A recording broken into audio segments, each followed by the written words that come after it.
Hi friends, ಇವಾಗ ನಾನು ಹೇಗೆ ಒಂದು ಫೋಲ್ಡರ್ನ ಕ್ರಿಯೇಟ್ ಮಾಡೋದು ಅಂತ ಹೇಳ್ಕೊಡ್ತೀನಿ.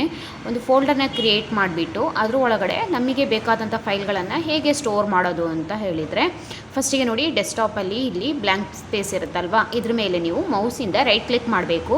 ರೈಟ್ ಕ್ಲಿಕ್ ಮಾಡಿ ನ್ಯೂ ಅಂತೇಳಿ ಆಪ್ಷನನ್ನು ತೊಗೊಂಡು ಅಲ್ಲಿ ನಿಮಗೆ ಒಂದು ನೋಡಿ ಫೋಲ್ಡರ್ ಅಂತೇಳಿ ಆಪ್ಷನ್ ಬರುತ್ತೆ, ಅದನ್ನು ಕ್ಲಿಕ್ ಮಾಡಿ. ಇಲ್ಲಿಗೆ ಬಂದಿದೆ ನೋಡಿ, ಈ ಥರ ಫೋಲ್ಡರ್ ಅಂತೇಳಿ ಬಂದಿದೆ. ಇದಕ್ಕೆ ನೀವು ರೀನೇಮ್ ಏನಾದರೂ ಮಾಡ್ತೀರಾ ಅಂತೇಳಿದ್ರೆ ರೈಟ್ ಕ್ಲಿಕ್ ಮಾಡಿಬಿಟ್ಟು ರೀನೇಮ್ ಅಂತ ಕೊಟ್ಟು ನಿಮಗೆ ಏನು ನೇಮ್ ಬೇಕು ಆ ನೇಮನ್ನು ನೀವಿಲ್ಲಿ ಟೈಪ್ ಮಾಡ್ಬೋದು. ನಾನು ಇದರಲ್ಲಿ ಈಗ 1 2 3 ಅಂತೇಳಿ ರೀನೇಮ್ ಮಾಡಿದ್ದೀನಿ. ಇದ್ರ ಒಳಗಡೆ ಫೈಲ್ಗಳನ್ನು ಹಾಕಬೇಕು ಅಂತ ಹೇಳಿದರೆ ಹೇಗೆ ಹಾಕೋದು ಅಂತ ಹೇಳಿದರೆ ನೋಡಿ, ಇಲ್ಲೇ ಈಗ ಒಂದು ನೋಟ್ಪ್ಯಾಡ್ ಫೈಲ್ ಇದೆ. ಇದನ್ನು ನಾನು ಕ್ಲಿಕ್ ಮಾಡಿನೂ ಹೀಗೆ ಡೈರೆಕ್ಟಾಗಿ ಕ್ಲಿಕ್ ಮಾಡಿನೂ ಡ್ರ್ಯಾಗ್ ಮಾಡ್ಬೋದು.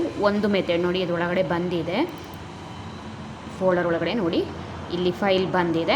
ಇನ್ನೊಂದು ಆಪ್ಷನ್ನು, ನಾವು ಡೈರೆಕ್ಟಾಗಿ ಸೇವ್ ಮಾಡುವಾಗಲೇ ಹೇಗೆ ನಾವು ಫೋಲ್ಡರ್ ಒಳಗಡೆ ಸೇವ್ ಮಾಡೋದು ಅಂತ ಹೇಳಿದರೆ, ಫಸ್ಟಿಗೆ ನೋಟ್ಪ್ಯಾಡನ್ನು ಓಪನ್ ಮಾಡ್ಕೊಳ್ಳಿ.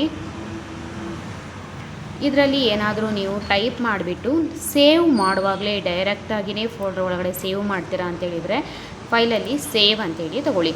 ಈಗ ನಮ್ಮ ಫೋಲ್ಡರ್ನ ನಾವು ಎಲ್ಲಿ ಕ್ರಿಯೇಟ್ ಮಾಡಿದ್ದೀವಿ, ಡೆಸ್ಕ್ಟಾಪಲ್ಲಿ ಅಲ್ವಾ, ಡೆಸ್ಕ್ಟಾಪ್ ಅಂತೇಳಿ ತಗೊಳ್ಳಿ.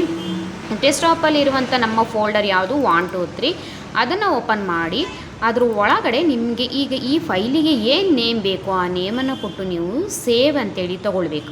ಅರ್ಥ ಆಯ್ತಲ್ವಾ? ನೋಡಿ, ಫಸ್ಟಿಗೆ ಡೆಸ್ಕ್ಟಾಪಲ್ಲಿ ಇರುವಂಥ ನಮ್ಮ ಫೋಲ್ಡರ್ 1 2 3 ಅದನ್ನು ಓಪನ್ ಮಾಡಿಕೊಂಡು ಅದರೊಳಗಡೆ ಫೈಲಿಗೆ ಈಗ ನೇಮ್ ಕೊಡಬೇಕು. ನಾವು ನೋಟ್ಪ್ಯಾಡ್ ಫೈಲ್ ಓಪನ್ ಮಾಡ್ಕೊಂಡಿದ್ವಲ್ಲ, ಅದಕ್ಕೆ ನೇಮನ್ನು ಕೊಟ್ಟು ನಾವು ಸೇವ್ ಅಂತೇಳಿ ತೊಗೊಂಡಾಗ ಡೈರೆಕ್ಟಾಗಿಯೇ ಏನಾಗುತ್ತೆ, ನಮ್ಮ ಈ ಫೋಲ್ಡರ್ ಒಳಗಡೆ 2 ಫೈಲ್ ನೋಡಿ, ನಾನು ಇದನ್ನು ಡೈರೆಕ್ಟಾಗಿ ಕ್ಲಿಕ್ ಆ್ಯಂಡ್ ಡ್ರ್ಯಾಗ್ ಮಾಡಿರೋದು, ಇದನ್ನು ನಾವು ಡೈರೆಕ್ಟಾಗಿಯೇ ಸೇವ್ ಮಾಡಿರೋದು. ಆಯಿತಾ?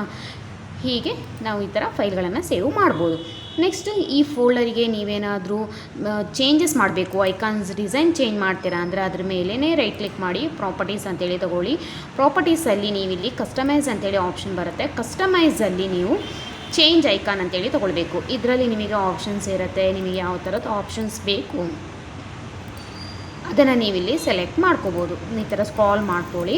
ಸ್ಕ್ರಾಲ್ ಮಾಡಿಕೊಂಡಾಗ ನಿಮಗೆ ಇದರಲ್ಲಿ ಯಾವ ಥರದ್ದು ಡಿಸೈನ್ ಬೇಕೋ ಆ ಡಿಸೈನನ್ನು ಸೆಲೆಕ್ಟ್ ಮಾಡಿಕೊಂಡು ಓಕೆ ಅಂತೇಳಿ ತೊಗೊಂಡು ನೀವು ಅಪ್ಲೈ ಮಾಡಿದಾಗ ನಿಮಗೆ ಏನಾಗುತ್ತೆ ನೋಡಿ, ಈ ಫೋಲ್ಡರಿನ ಡಿಸೈನ್ ಚೇಂಜ್ ಆಗುತ್ತೆ.